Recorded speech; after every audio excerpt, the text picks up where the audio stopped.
السلام عليكم ورحمة الله وبركاته. هعمل معاكم بقى الكوكيز النهاردة اللي بالسكر. المرة اللي فاتت عملناه مع بعض اللي هو بالعسل الاسود. المرة دي هنعمله مع بعض بس بالسكر. معانا بيضة، بسم الله، كوباية من السمنة على الزيت بالشكل ده اهو،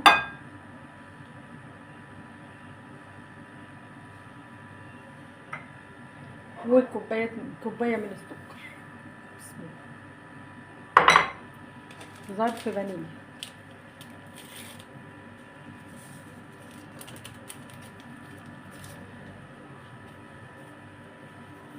هندوب السكر كويس قوي مع البيضة والفانيليا والسمنة او الزيت المتوفر طبعا عندك. اتفقنا ان المتوفر عندك اعملي دي.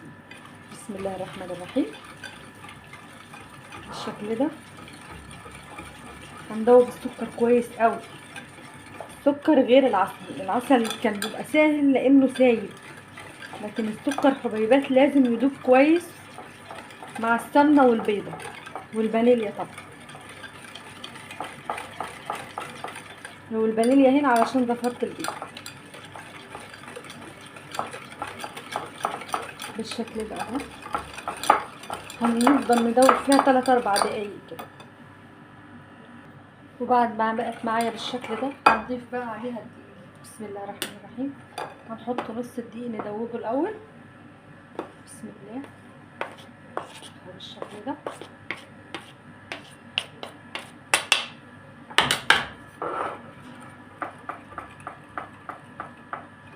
احنا بس عايزين نقلب. اتفقنا ان الكوكيز او البسكوت عامه ما بيعوزش عجن.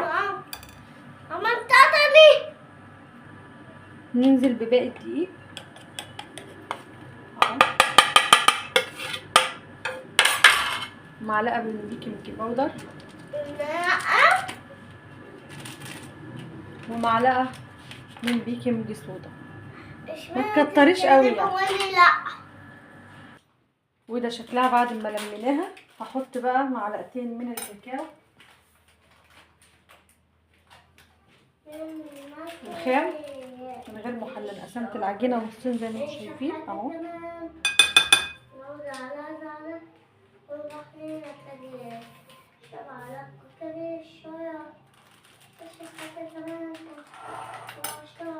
وهلمها ببعض.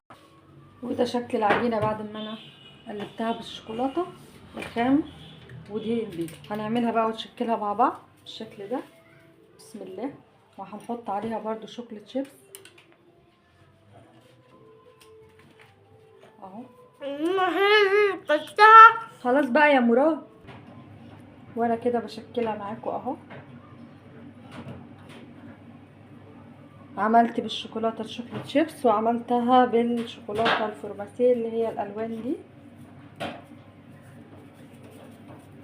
بالشكل ده اهو.